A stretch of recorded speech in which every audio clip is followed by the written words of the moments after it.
Welcome to Franchise Empires, where aspiring entrepreneurs learn exactly what it takes to become a successful franchise owner, from one location to 10 and beyond. I'm the Wolf of Franchises. Hey everyone, it's the Wolf. Today in the show, we have Joe Sexton, the co-founder of a new franchise called Ace Pickleball Club. Longtime Wolf followers will know that this is a franchise I actually invested in, and we announced that back in January of this year. Joe and I used to work together. He is actually the first boss I ever had in franchising. He's a pretty humble guy. You wouldn't know it from how casual he is and down to earth he is, but he knows more about franchising than almost anyone I've ever met. So some could say he is the true wolf. However, for this podcast, we hit record from the get-go. And so you guys just get to be a fly on the wall, listen to us kind of shoot the shit for a little bit in the beginning. Then we get into what Ace has been up to. They've had incredible growth so far. And you also get to learn about the pickleball industry and hear why we think pickleball is here to stay. Overall, if you're a franchisee, an emerging franchisor, or a pickleball fanatic, you're going to absolutely love this episode. Hope you enjoy. The Wolf of Franchises is the CEO of Wolfpack Franchising, as well as a creator at Workweek Media.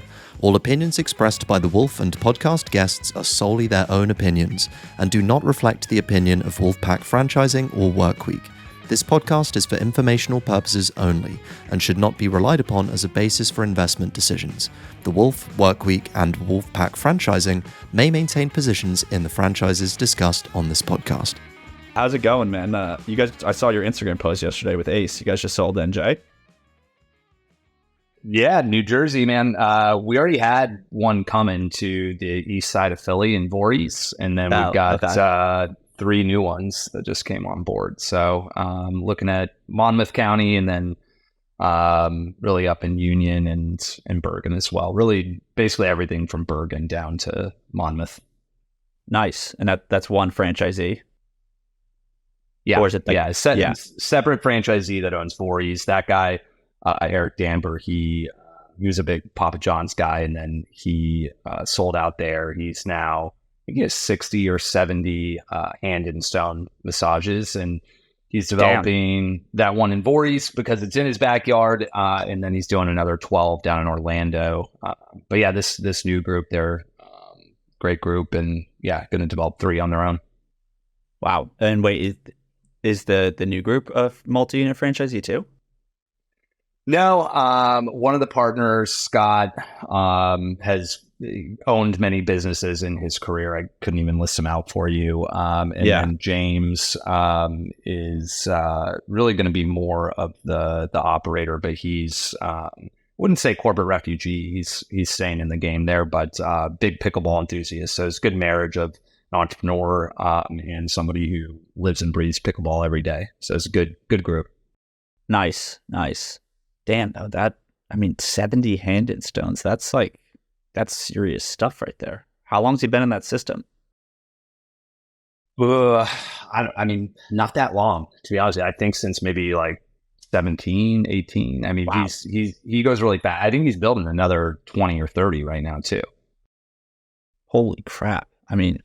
That's a good win for you guys though. What's the vibe been like on these calls? Are most of the people you're talking to, are they just major pickleball fanatics, or is it, and even that person, obviously he's a big franchisee, but is he also a pickleball fanatic, or is he just looking at it from a capitalistic perspective? No, well, both. I think everyone is everyone wants to make money, right? Yeah. but no, if the passion's not there, I'll say it's very difficult for us to bring them on board, right, and be confident in that, but also for them to have the confidence in the industry.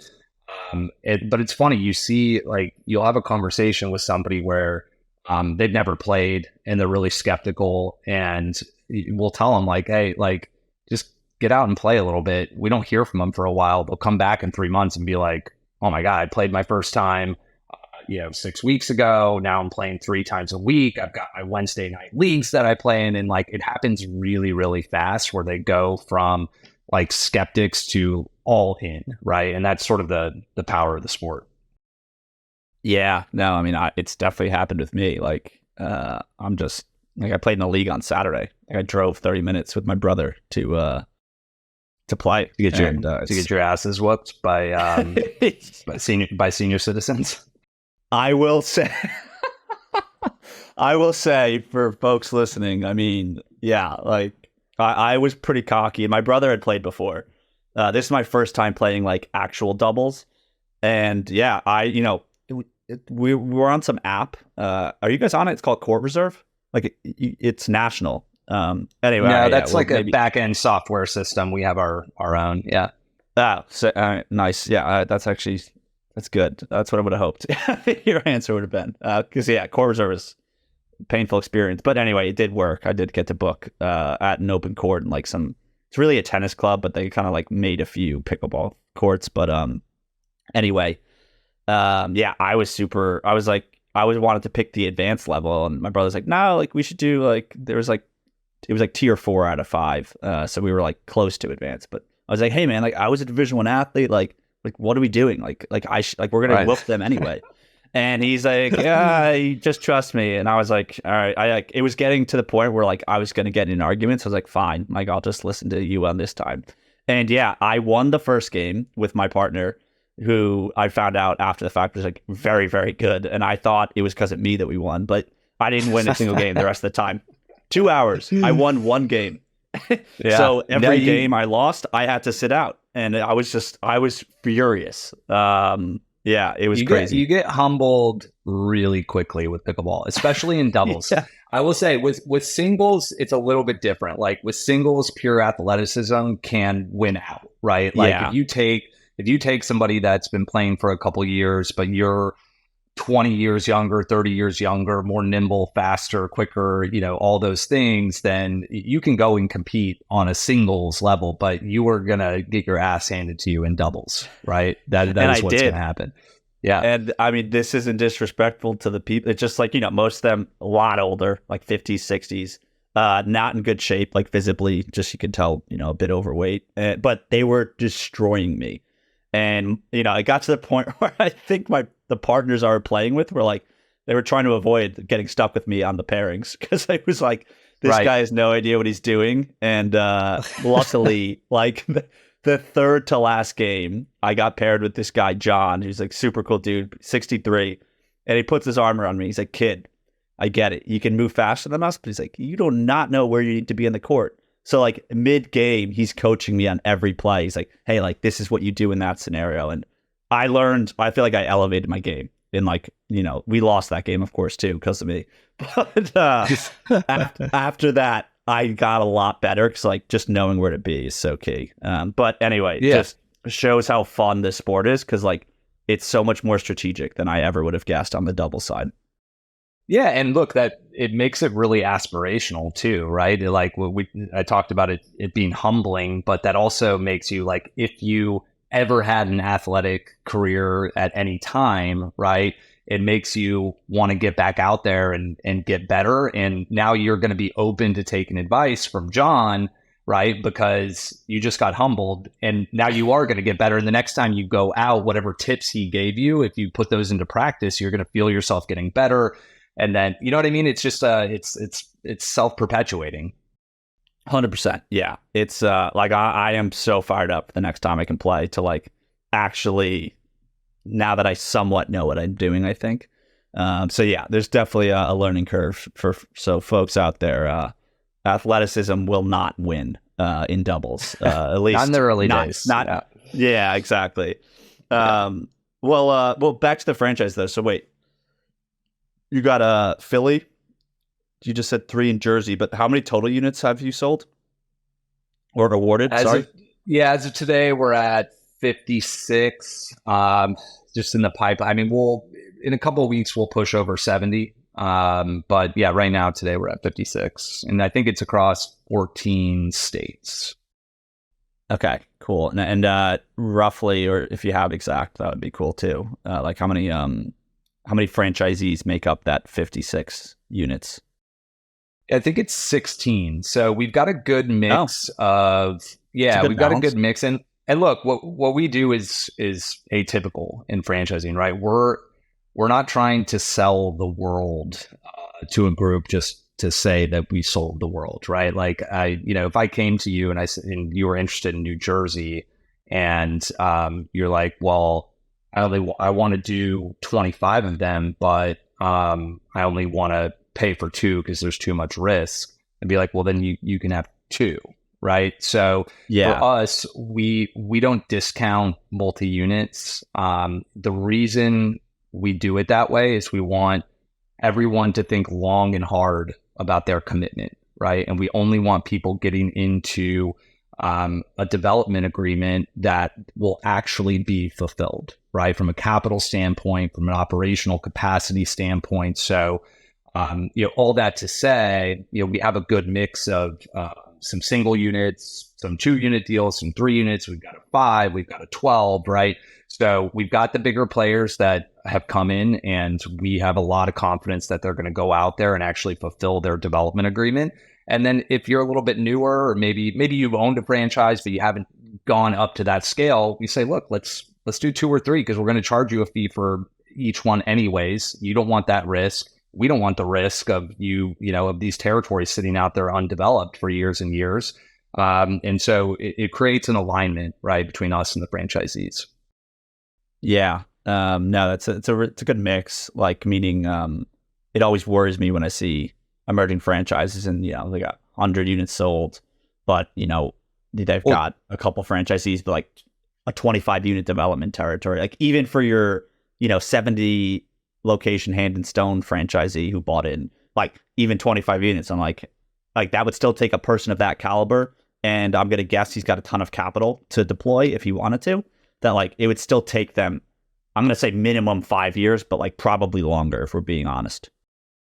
Yeah, and look, it's hard for us because we have the groups, private equity backed groups that have the appetite to develop a whole state, right? Something like that. But it's like, how fast can you go, right, in Texas across DFW, Houston, Austin, San Antonio, like all of the, sort of the mid and smaller markets, versus us saying we've got, 20 franchisees, each with 2, 3, 5, 10 units, all attacking this at the same time. We can go that much faster, and no doubt about it, right? In this industry, it is a bit of a land race, right? Like we can't take 10 years to develop Houston, right? Houston needs to be developed in the next 5, 6, 7 years, right? 10 years is too long. So, that's the strategy. But we've been successful, and we've lost some deals that way where, people have offered us really big, deals and some decent checks because it's just not a smart move right now. Yeah. Because the priority is just like, you don't want your franchisees to bite off more than they can chew, right? You just want, at least at a minimum, start at a smaller scale as far as like the development agreement and how many units they're signed on for, so that they can actually get them open. Yeah, you and I both know that it's really sexy to announce that you've signed, X number of units, and we've seen it with other concepts that we've both worked on, right? Where you're trying to get these big deals done. You end up only collecting 10% of the fees, right? On a 30 unit deal, you're taking 3 of the fees in and deferring everything else to the back end. That strategy just, at least maybe for some concepts that works just fine. But, for us, we're just not willing to do it, because what we see happening is long development timelines. And you and I also both know most development deals don't get fulfilled, right, to full capacity anyways. So now you're just giving away land to competition. So yeah, I mean, for us, we're playing the long game here. We could be announcing we sold hundreds of units at this point, right? We've had those deals on the table, but we would be in a worse position than we are today at 56. We feel really good about our position, and it's not about, and I think everyone knows this that would be listening to this, and I know you know it, but it's not about selling franchises. It's about getting them open, right? That's the name of the game for both franchisees and for franchisors. That's all that matters. 100%. And it's actually good timing because not this past Monday, the Monday before, like using some of the data we have on Crockett, which was a sample size of like 2,300 franchises. So, pretty decent. Like it was actually really surprising that the typical franchise only gets 4 locations open per year. So obviously there's tons of brands, and you have like the big winners, right? Like the rocket ship brands, whether it's like an Orange Theory or Crumble Cookies, has opened 900 in 5 or 6 years. So Crazy. there's you kind of have like, so I forget what the average was. It was at least double or triple higher than that 4 per year. But like you have those big winners, those outliers that drag that average up. So like the 4 per year was the median, which I thought was more honestly just like helpful for people to understand. Yeah. Well, but look, yeah, also, yeah. I was just going to say, at Mathnasium, when I was there leading development, it was, we were opening over 100 every year. Like, put that in perspective. That's 2 every week. Every single week, Insane. there's 2 new locations. I mean, it's crazy. And then at Sky Zone with big box development, right? Like, Mathnasiums are going into 1,000 square feet. That real estate process is not that challenging. With Sky Zone, we did 50 to 60 a year for 3 straight years, right? Which is really fast, right? So, it's hard, right? It's hard to get them open. Selling them is not that complex, right? It's getting them open. Yeah, I think it really, again, just doing that, like that kind of deep dive on the research side, it really opened my eyes to like those, like the Mathnasiums, the Sky Zones, which, you were, of course, were a big part of both. Like that's a major achievement for a franchisor if they're getting to that point where they're opening 1 or 2 a week. I mean, because it's just operationally all the different departments and team members that have to kind of combine to get that outcome. It's like, and just now that I know that like your average franchise isn't coming anywhere close to that, like it is really impressive. Those brands that are actually churning out unit openings and those franchisees, right, are getting supported. They're earning good revenue, good profitability at the end of the day. Like it's a pretty amazing system when it works like that. And I just want to go back to something you said too, like on the development deals and maybe just to be a bit more precise for emerging franchisors listening to this, that like the reason you turn down some of these bigger deals, right, is because sure, you could sell like a 30 pack or a 40, you had said private equity, so I'm sure you had some big offers on the table, but like the thing emerging franchisors would want to know, right, is like that's great for a press release and it's cool, but like you're trying to get locations open, and you mentioned it's a land grab in the pickleball industry. So like I want to kind of cue in on that a bit more later. But the key is, right, is that if you sell that big deal, now that territory is locked up, and you might get an inbound prospect next week or next month that is like, hey, I'm in Houston. I can build 3 locations in Houston right now. But you might, if you sold that, big deal, you might have to tell that person, hey, sorry, that territory is locked up. And it's just a person who's got to build 50 locations, but they're not going to get to Houston for theoretically a year or 2 or 3 years, right? Yeah, or ever, right? Because, right, but because there's a lot of risk for franchisors in awarding those big territories, and it's all the things you just mentioned. But we made this mistake in the early days of Sky Zone, right, and really before I got there, but. Awarding 15 unit territories to somebody that's never done it before on a fee payment schedule where they're not really committed to it, right? They don't really have skin in the game beyond the first couple of those. And what ends up happening is if they don't fulfill that schedule, it allows competition to come in and saturate that market while you're trying to deal with that franchisee. You're trying to motivate them. You're trying to say, hey, you need to get on your horse and, get another location open. And, they're, taking their sweet time with it for whatever reason. Like we, in Houston with Sky Zone, we had 2 locations open fairly early and could have gone and developed probably another 30, 40, 50 locations in Houston. That's where Houston ended for Sky Zone because of that. And all the competition came in and dominated that market. And then all of a sudden, you have to try to convince a new franchisee to come into an oversaturated market if you want to go out and try to play in the Houston market. Whereas back in the days when the white space was available, if you would have had multiple people attacking, and then you could have said, okay, out of these 5 franchisees that are attacking Houston, Patrick and John are showing the most promise, and we want to invest in them and get them motivated to go out and develop the rest of the market. Now you've mitigated your risk that way, and you're able to see which horses are winning the race and then invest in them and get them going. So, sorry, that was a long-winded answer, but there's a lot of risk in awarding those big deals, particularly if there's not skin in the game on each of those units. Yeah, no, that it makes a ton of sense, and I think it's easy, especially for maybe an emerging brand that isn't well capitalized. Which I like the fact that you guys raised capital from day one, so that you could kind of facilitate and support the growth. But yeah, I think it's easy for emerging franchises just to jump at like the potential of a big check, without necessarily realizing that there could be some pretty serious downstream effects. Yeah, you mentioned Sky Zone, man. So like, I know like, right, a lot of the Ace founding team is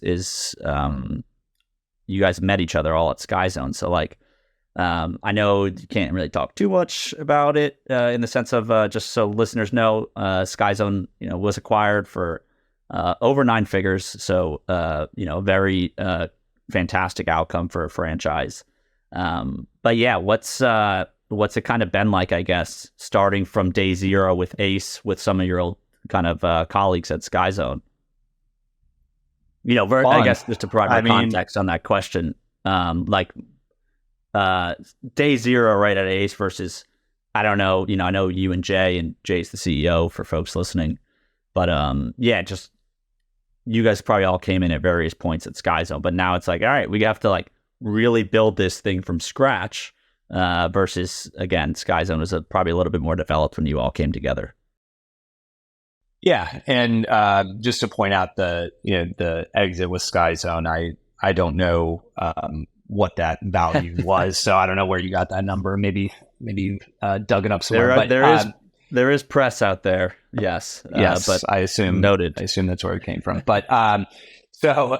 Anyways, first of all, it's been super fun. We've basically been able to, cherry pick who we think are the most talented, people, not just from Sky Zone, but like really in the industry. Like building, hundreds of trampoline parks is no easy feat. And not that it's easy to build 900 crumbles in 5 years either. I mean, that's an insane, that's an amazing feat as well. But we think these are the best people in the industry, and what's really cool about it, honestly, is like we have a bunch of individuals that are experts. We've got 16 full time now, and we've got a lot of experts in their position, but we're not all trying to figure out how to work together. There's not like egos of like, I've got to prove that I'm the best at this. Like we all know we're the best at this. So we know how to challenge each other, right? We know how to push each other. We collaborate really well together. I know when to lean on Brianne, Brianne Carter for the ops side of things. I know when I need to lean on Diego for site selection and real estate because we just have experts there. And so overall, it's really fun. It's a super cohesive team. We're starting to have to go outside of our network a little bit for hires. We just brought on an amazing, social media and marketing manager, Sydney Walker, who's local in the Atlanta area, worked with Turner Sports and sports marketing. Like she's incredible. But so we're starting to add more team members that are not, Sky Zone, but as far as at the leadership level, basically our whole team, work together, not just in the heyday of Sky Zone, but like getting us to the heyday of Sky Zone, because Sky Zone outsourced a lot of their development to third parties in the early days. And so, by the time I came in, right, which was like 2014 or 15,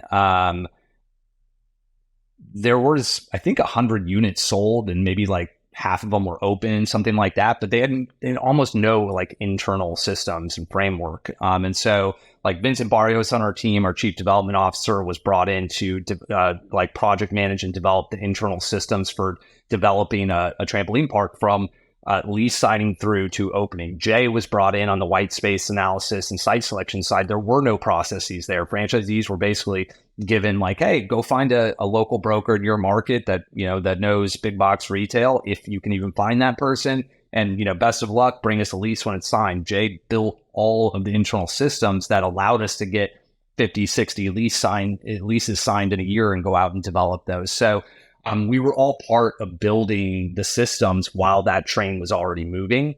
And that's effectively what we're doing here at Ace Pickleball Club. We had a nice head start because a lot of what we did at SkyZone applies like directly to building pickleball clubs, right? It's the same real estate play, right? So our site selection process, I'd say it's better than it was at SkyZone, but we had all the relationships at the REITs, the landlords, the commercial services teams, the local brokers. We already know who does big box and who we trust to deliver that in the markets. We were able to migrate all of those relationships over. We were able to develop our systems using what we knew from that.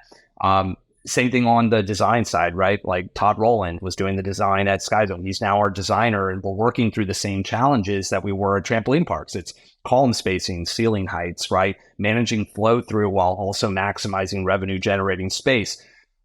So anyways, I could go on and like gush about the team, but it truly is like, and you've met at least a couple of them, right? So, like these are the highest quality of people to be delivering exactly what we're delivering. Yeah. And I think from my perspective, that was what was part of, a big attraction to why I wanted to invest. And, it was a bit like atypical from a lot of what I talk about, meaning that I typically, like franchisors to have a proof of concept and, sure, to have that old chestnut. Yeah, just need a little bit of proof of concept. Yeah. But obviously, like you just kind of mentioned, right, how similar Ace is to SkyZone, and that like the real estate builds and everything, that you guys did at SkyZone, translates to this concept. Like it is a lot of these same processes. Obviously, the end product is a pickleball facility and not a trampoline park, but you had the experience. You guys have been around the block before. You knew what you were doing. And it also, of course, helped that, you and I worked together for close to 3 years. So I think that was like an edge that just, I knew you were a serious person and, you were good at what you do. So if I met someone, even if they sounded impressive over a Zoom call on an investment pitch, like that would just be too much unknowns. But like that bridge was gapped just from our prior relationship. But yeah, I mean, I think, I hope people take away from it what you kind of said about the similarities between SkyZone and Ace, right? That like there are levels to this game, meaning it's not as easy as just buying a franchise and then like finding a site, right? Like all those things you mentioned, like you guys have professionals dialed in and that is their full-time job, just doing that on behalf of franchisees. I mean, there are a lot of franchises out there where it's like, hey, go find a commercial real estate agent and try to find a location, right? Where you guys are saying like, no, like we're going to assist you every step of the way.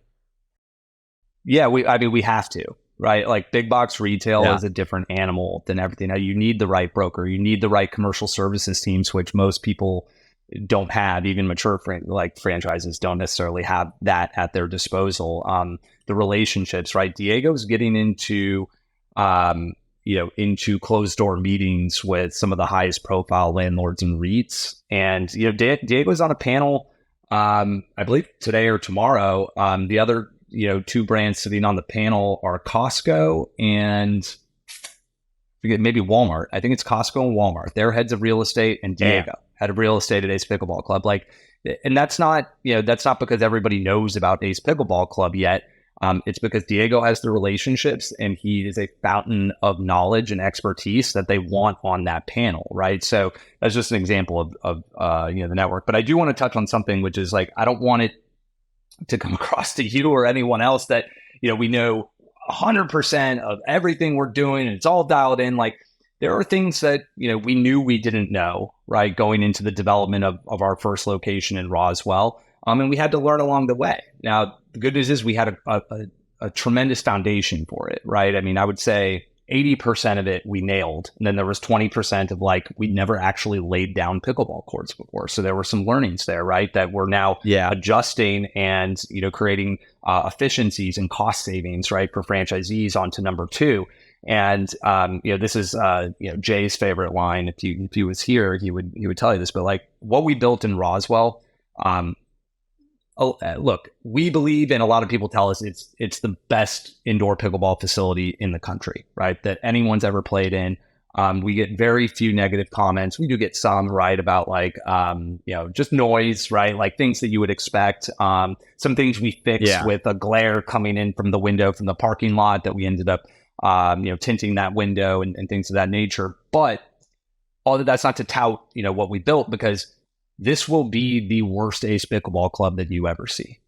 Because every single one from here, starting with Fort Wayne, Indiana, which is opening, hopefully by the end of the year, and then Voorhees on the east side of Philly in New Jersey, those are we're innovating already. We're saying, here's where we can make improvements, right? So we didn't have it all 100% figured out from day one. I think we've inched a hell of a lot closer to 100%, through this, and then the next few openings, and we should have minimum of 5, maybe 6 or 7 openings in Q1 next year. At that point, we are gonna have this 100% dialed in. Yeah, and I mean, I think that's expected, right, of any new franchise. I think that's also just a something for people listening to this who are considering buying a franchise is, you should not expect, right, an emerging franchise, and we can define that as any franchisor with less than, 30 locations for the sake of what I'm about to say, meaning they're not going to have everything dialed in. I think a lot of people hear the word franchise and they think, obviously that's a big point of buying one is I don't want to figure out things on my own. The franchisor will give me the playbook. But for the emerging ones, it's not necessarily 100% dialed in. Right, there is still things that they're figuring out, and there'll be situations, right, where maybe something you guys did in Roswell, Georgia, isn't going to work in Houston or wherever else you're opening up. So there are always learning moments, and so I think it's just good to note that that won't necessarily always be 100% dialed in for a new brand. Obviously, your guys' goal is to get there, but I mean, it's still super exciting stuff from you guys, and it's kind of even what I was saying too about Crockett, right? Where I was jacked up because I got off that call. That's one of our first clients that we've onboarded for Crockett.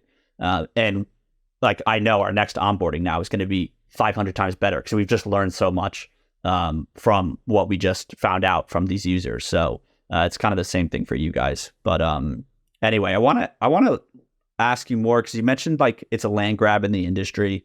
Can you kind of just give us a primer on what does the pickleball landscape look like? Obviously, you have your leagues and tournaments, and if people don't know, just Google it. You'll see Mark Cuban and Tom Brady and Kevin Durant and all these athletes investing in teams and leagues. But from the standpoint of where can I play pickleball? Who are there's kind of different kinds of concepts, and I know you guys are a bit different in that it's mainly a pickleball facility, but can you kind of just explain this version, what you guys are versus the, let's call it the entertainments of the world? Yeah. So look, the landscape has changed and is changing every day, right? Since we first started working on this a few years ago, just Jay and I, right? Having calls back and forth. At that time, what we saw was a lot of money pouring into the professional organizations. A lot of money pouring into the entertainment. And what we equated that to was, okay, investors are putting their money into the PGA, right? They're also putting their money into Topgolf. Who is building the infrastructure for, you're not a professional golfer, a pickleball player, right? And you also enjoy it a bit more than just wings and beers on a Friday night, right? So that's where we saw sort of the hole in the gap in the market. And with the growing demand, right, and the average age of a player like shifting down by decades every single year with the youth movement pushing in, we're like, man, there's no infrastructure here for your everyday player. So for us, we are pickleball, right, and that's it, right? Like we don't have food and bev. We have some prepackaged snacks and Gatorades and things of that nature, but we're not serving food. We are built for somebody that is going to play at least once a week, right? Maybe more like twice a week. Like it's a form of their health and wellness routine. It may not be the sole thing, but it's part of it, right? Just like a lot of people go to the gym and then they also do yoga once a week or Pilates twice a week or whatever it may be, right? Like, and then for other people, they take it, that seriously, that they're there every day, right? And we've got members that come in and they actually just walk right past all of the courts that have games going on, and they go to a drill zone, right, that we've created with like a dinking wall and things of that, just to work on their game, right? So it kind of runs the gamut from your more casual, like it's part of my life, to it's like my whole life, type of member. But that's who we're servicing. The entertainment side of things is great. Like we love it. We've got a location opening, not too far from us, maybe 30, 40 minutes from us. And we're super excited for them to open because we think they're going to do really well. And that's the top of our funnel, right? Like a lot of people, and there's some stat, you may have seen it on, I don't know the exact, it's like 30% of new golfers in the last 5 years swung their first club at Topgolf. Right. So for us, right, it's like the top of our funnel. It's, you're kind of skeptical about pickleball. It's, it has a silly name and it seems like only old people play it. And then your buddy invites you because you're going to go have some beers and like play a little pickleball. So you go out for the social event. You find out, hey, that was actually pretty fun. I enjoyed it. Like, are you going to go back to the bar and restaurant on Monday to look for a game?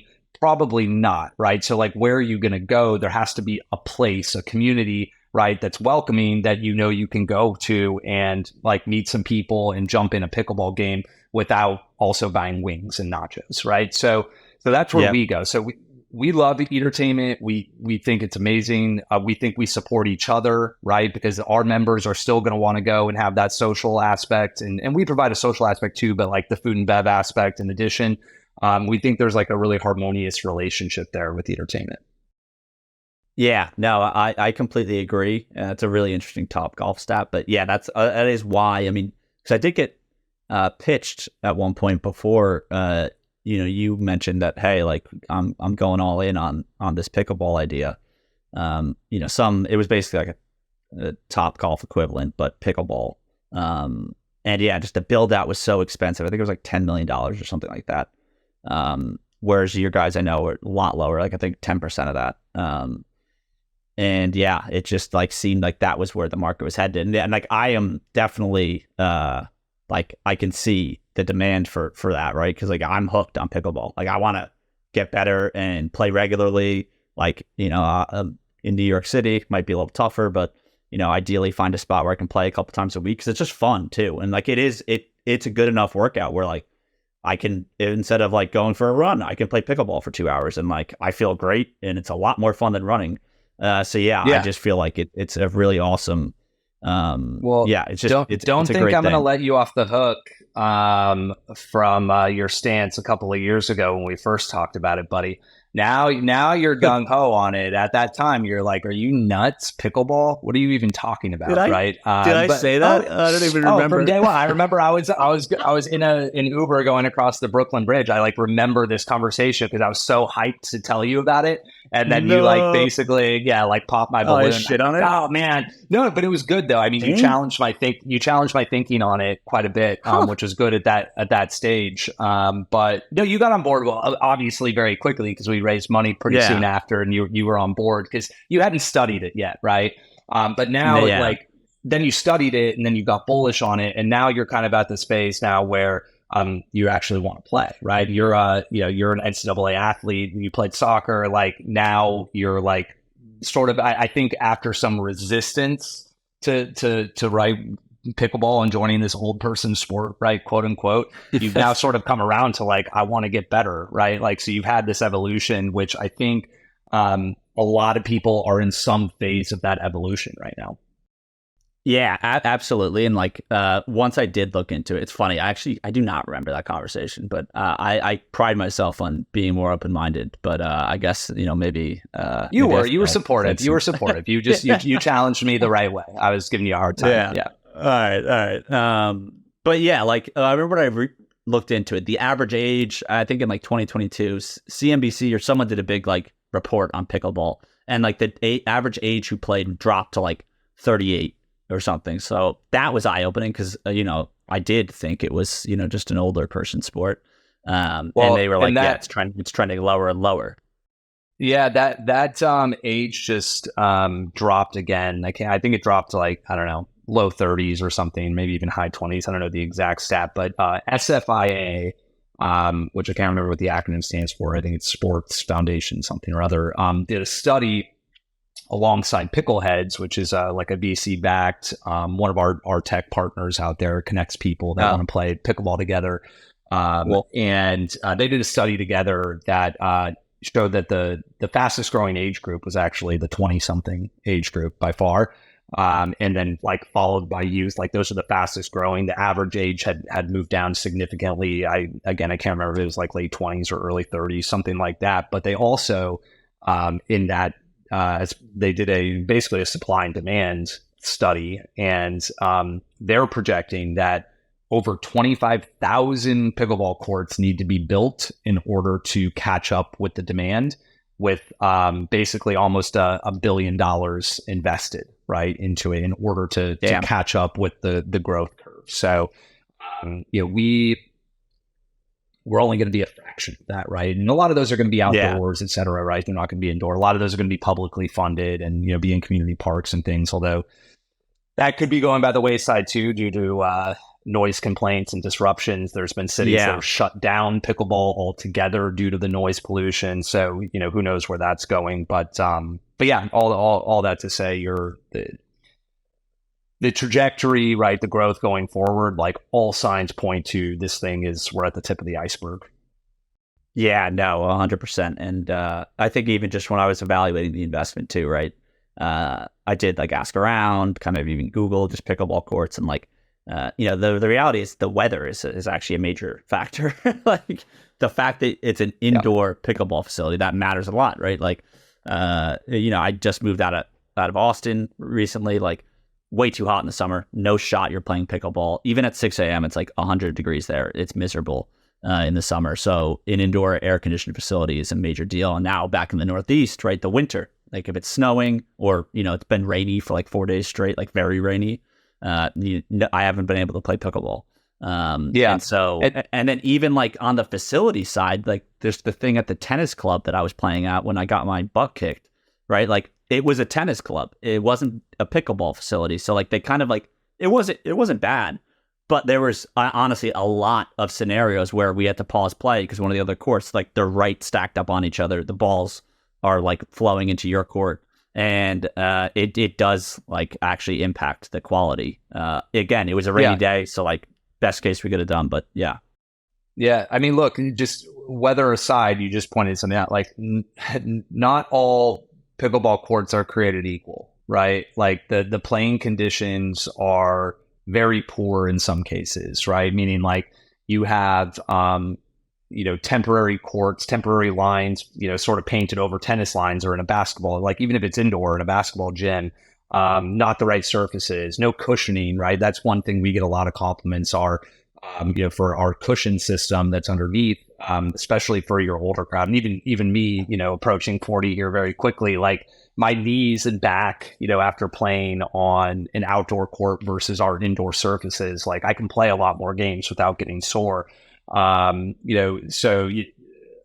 lighting, right? It's really just, what we're creating is optimal playing conditions. So for somebody like you that you just pointed out, like you may not necessarily, you may be skeptical of like, why do I need to go indoors and pay money when I can go, to an outdoor court? But then you're going to have there's going to be a day that comes that you want to play that the outdoor conditions don't. So weather will drive you in, right? But once you experience what we're offering, and I do want to make a distinction here because I think, you know, and this is okay at this stage in the growth of the industry, but most of the players out there are offering access, right? Like it's just, here's a place to come play pickleball. Like what we're offering is an experience, right? And by that, just as an example, you know, the first few weeks that we were open, all of the compliments coming our way were about the facility, the courts. This is amazing. We love it here. Like it's now shifted. It's all of the compliments we get are now about the staff, right? About our team members. Like, so they're so nice. They have the best team members. They're so helpful. Like we're creating an experience. We have glow in the dark lighting that we just rolled out for our grand opening last week. When the lights went down, that place erupted, right? With like screams and joy and excitement, right? Super, super cool. And so anyways, we're delivering like this experience. We're really raising the bar. And you know, that's a big reason why you come back to Ace Pickleball Club, right? Versus going back to the outdoor courts, even if it's 74 and sunny. And we, you know, Atlanta had really nice weather. I was just down there for a week. It was beautiful the whole time. It was like 64 to 76, like the whole time I was there. We had no slowdowns in terms of our like usage.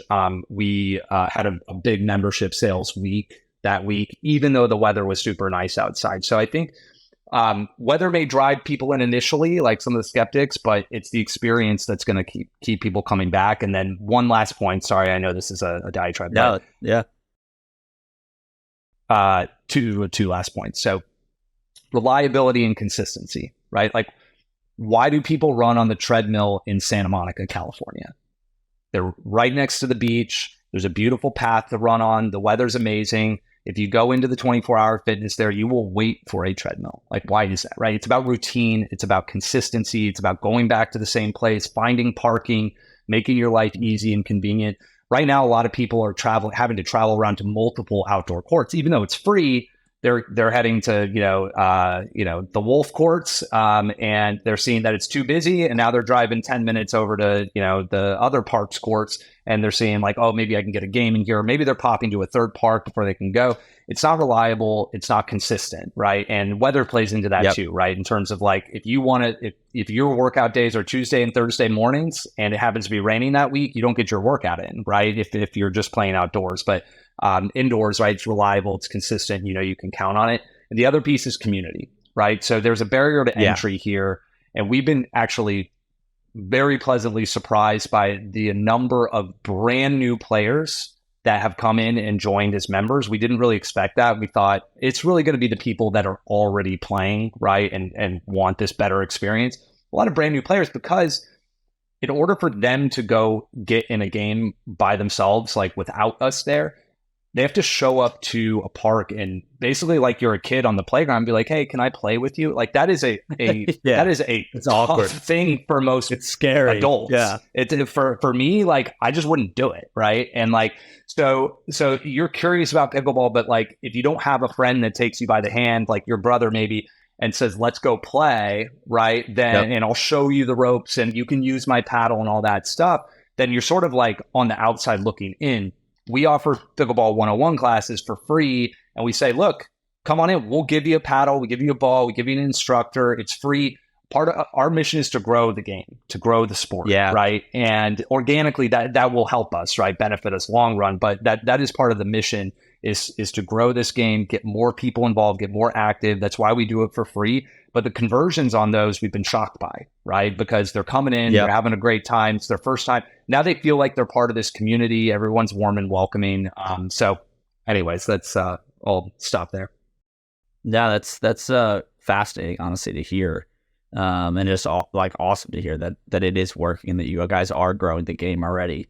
Because there's a lot of factors, and it's nice from like if I was a franchisee, like it's almost like, hey, like bad weather coming in, like maybe you might even see trends over time of like that drives more customers. But I do think the community aspect's also great, probably because like, right, like I will now that I'm really hooked on pickleball, like when I talk to my friends who maybe aren't yet and are still like skeptical, like I'm gonna be like, oh no, like it's a ton of fun, like you should play it. And I feel like the organic growth from the sport is just going to benefit franchisees as well. But yeah, I want to ask you, this is probably the biggest question mark for folks maybe listening to this is obviously there's a ton of hype around the sport, and there has been, right? Especially with, you just see all the headlines, and I almost think it was like, in a way, like maybe not great timing, and that like a lot of crazy stuff in the cryptocurrency world was going downhill, where that was like also a very hyped up space. But there seems to be a camp of people who are just like, they think it's a bubble, right? So why, for folks who haven't caught on, like Joe and I used to work together. You had a ton of opportunity for you at your previous position, but you decided to give all that up, right, to go all in on a pickleball franchise. So like my question is basically, and I have my own answer that I'll share after, but like what makes you think it isn't all hype? And like, or a different way of asking is, like, why do you think that it has staying power? Yeah. So, man, they can't all be softballs, I guess, can they? Nope. Had to hit you eventually, man. So real quick, and I know we're on limited time here, but the bookends of the demographic is the most important thing to hit here. So my mom, who's almost 70, she has now been playing like before it was cool for the last 4 or 5 years. Multiple times a week. She's got like basically an injured knee that, is having trouble recovering. And so she, she's a hard time even like walking long distances, but she plays like 2, 3, 4 days a week because she loves it that much. But the coolest part about that for me was, I came home for Christmas one year and she started talking about all these people that I'd never heard of. Now, meanwhile, my mom's had the same, 4 friends for my entire life, right? Like the last almost 40 years, like she gets together with them for lunch. I know them all. Now she's talking about all these new people. And I'm like, who are these people? She's like, oh, they're my friends from pickleball. And I'm like, oh my God, that's so cool, right? Like you're making new friends in your 60s. Like, I'm late 30s. I haven't made a new friend in quite a long time, right? Like you sort of have your friends. And then that's it, right? So I thought that was really cool, and just seeing her being active and like being healthy and like making friends, like I love that piece of it. That was when I like first just sort of like initially fell in love. It's the other end of it that is the most exciting thing for me. And initially, watching my mom play with my nieces and nephews, and now with my 4-year-old, like super cool. It's multi-generational. They can all get out on the same court. But the last US Open had like an 8 and 9-year-old division that was full, like a tournament, right, for 8 and 9-year-olds. Yeah. You've got high school programs rolling out across the country, some sanctioned, some not. You've got a lot of I think it's almost 60 universities that have like club teams now. They're even organizing like outside of like university stuff, and just a couple of the Georgia schools, I forget which ones, got together at Ace Pickleball Club and even had their own like little match and tournament, which is really cool. But it is going to be, and I'll say this, very confidently, it will be an NCAA sanctioned scholarship sport. I will say very confidently within the next 3 years. I think it's going to happen sooner than that. One of the nice pieces here that's very unique is that mixed doubles is a thing. People love watching the mixed doubles, and it would be the like only male, female. Yep. It would be the only NCAA sport that has that. Everything That's else cool. is men's or women's. So like you think about like our country and where we're at right now, like I think we're going to get behind that, right? I think it's going to be cool. People are going to love it. It's going to be really exciting. So you have this youth movement happening with more and more kids getting into the game. And that's just, it's a game you can play your entire life, as is proving out. We had a, I think he's almost 80 years old, win a tournament at Ace Pickleball Club 3 weeks ago, right? Sergio, I think his name is. So damn, he hadn't won a tournament, I don't know how long, 50 years, right? Like in anything, right? So like very, very cool, right? That you can literally start at age 5 and play until you're 85, right? And so that's why I think it has the staying power. It brings people together. It's social. It's super fun. It's aspirational. I think it's here to stay. And then just on the business side, you got a lot of money pouring in. So from a lot of smart people. Yep. Yeah, no, I mean, my answer to that own question was similar. Obviously, you provide a lot more data than I ever would have been able to give. But yeah, like I just think, right, that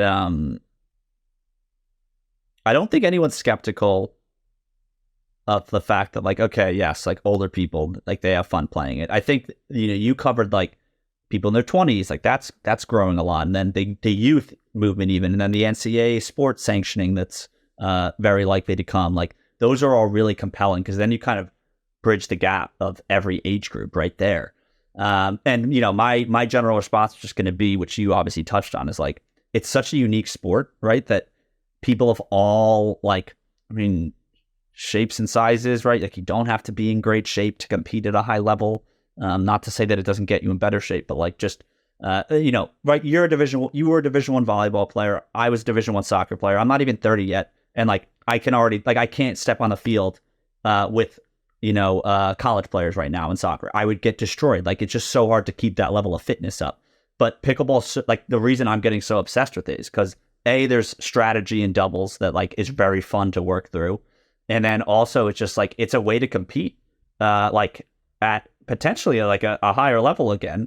And you just like the barrier isn't as high to be able to do that, and that's what makes it fun. And like you said, right, like because of that, you can play until you're a lot older than 99% of sports. So super.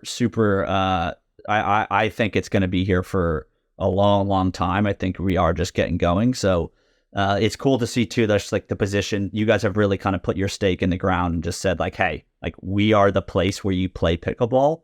I think maybe a year ago that was like potentially a risky bet in some people's eyes, but I feel like it's already starting to show that, like, because a lot of the scenarios you've mentioned, like I've experienced them firsthand, like driving to one park where we like to play, but then it's booked or like it's just filled, and then we go to a tennis court that's like got the pickleball lines drawn on it, and that's not as fun to play on because it's not like actually the right sizes. So like I really think you guys are onto building something pretty amazing, and hopefully also just for the sport in general, I think it's going to be a really, really big net positive. Yeah, I couldn't have said it better. I agree. Yeah. Well, man, look, this has been super fun just to honestly talk pickleball, catch up on some stuff. If folks want to learn more about you and your franchising experience and or learn about Ace Pickleball Club, what are the best spots online to do that? Yeah, man. Thank you for having me on. It's always super fun to just shoot the shit with you, and appreciate the opportunity to talk specifically about Ace and pickleball. AcePickleballClub.com, and then our Instagram handle at Ace Pickleball Club. Those are probably the two best spots. You can also find us on LinkedIn, Facebook, etc. We're around. Cool. All right. Well, we'll plug those in the show notes, folks. So you can check out Ace and keep an eye on their growth. But man, thanks for coming on, and we'll talk soon. Thank you. All right. Sounds good. Thank you. Thanks for listening to Franchise Empires. We're coming to you soon with actionable insights to take the next step on your franchise journey.